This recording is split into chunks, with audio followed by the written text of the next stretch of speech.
Kemudian setelah itu Allah sebutkan nasihat Luqman kepada putranya. Wa idz qala Luqmanu li binihi wa huwa ya'idhuhu. Tatkala Luqman berkata kepada putranya dan dia menasihatinya. Mau'izah yaitu nasihat disertai dengan takhwif. Namanya mau'izah. Ya, memberi masukan disertai dengan peringatan. Ya. Disertai dengan peringatan, ya. Wa huwa ya'idhuhu. Ada yang mengatakan anaknya ini musyrik. Ada yang mengatakan anaknya musyrik, ada yang mengatakan Luqman ini istrinya juga musyrik. Ya. Tapi Luqman kemudian mendakwahi mereka, akhirnya mereka masuk Islam. Wa huwa ya'idhuhu, dan Luqman menasihati putranya, ya bunayya la tusyrik billah. Wahai putraku, la tusyrik billah, jangan kau berbuat kesyirikan. Inna syirka la dzulmun azim. Sungguhnya syirik adalah kezaliman yang sangat agung, ya. Di sini Luqman membuka nasihatnya dengan berkata, ya bunayya, wahai putraku. Ini kita orang tua harus ingat, ya. Kalau kita panggil anak kita dengan kata yang terbaik, ya. Bahkan Luqman tidak berkata ya ibni, tapi ya bunayya. Bunayya itu tasghir dalam bahasa Arab, itu menunjukkan kasih sayang, ya. Kata-kata yang menunjukkan kasih sayang luar biasa dari seorang ayah kepada anaknya, ya. Bahkan jika anaknya kafir seperti kata Nuh alaihissalam, ya bunayya arkam ma'ana. Nuh berkata kepada putranya yang kafir, yang membangkang bapaknya, yang menghalangi dakwah bapaknya, ya, yang bergabung sama orang kafir, itu pun Nabi Nuh berkata, ya bunayya, wahai putraku. Ya. Dia tidak mengatakan, hei Bahlul, hei, belum tobat juga, sebentar lagi mampus, sebentar lagi enggak. Dia tetap mengatakan ya bunayya, ya. Nah, kita kadang-kadang emosi, kita enggak panggil dengan putraku, kita panggil namanya terkadang, ya. Terkadang kata-kata yang tidak pantas didengar oleh anak-anak, ya.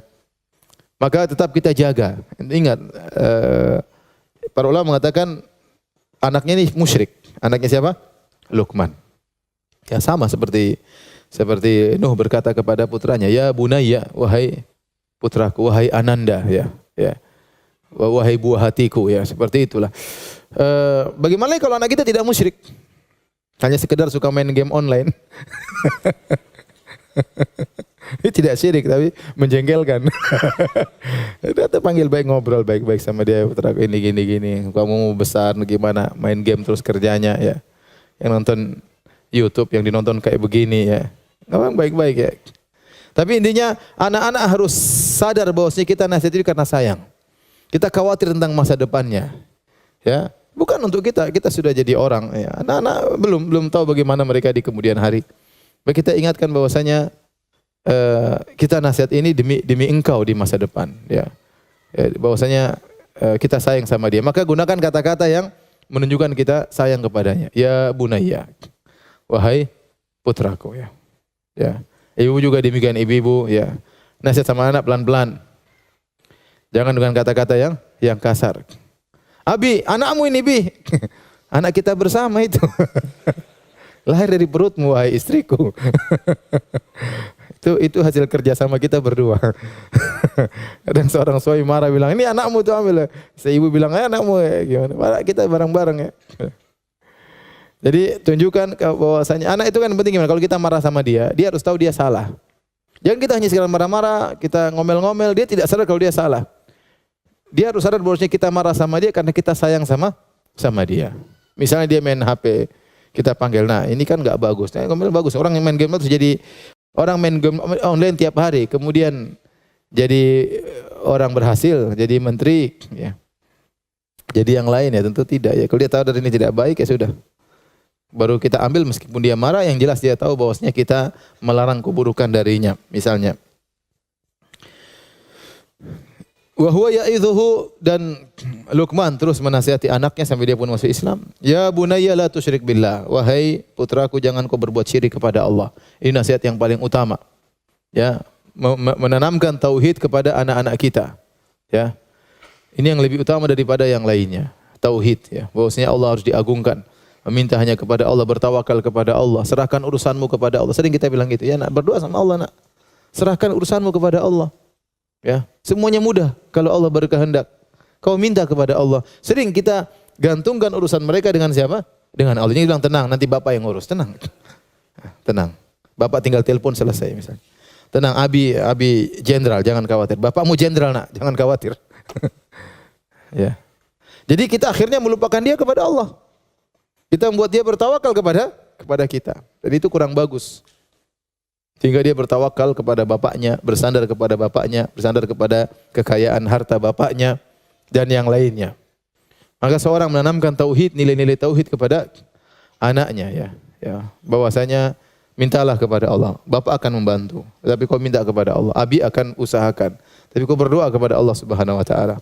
Ya sudah minta kepada Allah belum? Ya, sering latih diri dia untuk meminta kepada Allah, untuk bersandar kepada Allah, untuk meyakini bahwasanya tidak mungkin berjalan kecuali dengan izin Allah Subhanahu wa taala.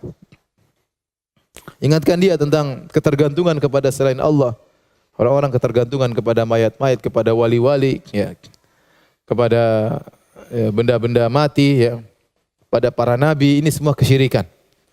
Inna syirka la dzulmun azim, sungguhnya kesyirikan merupakan kezaliman yang besar, ya. Karena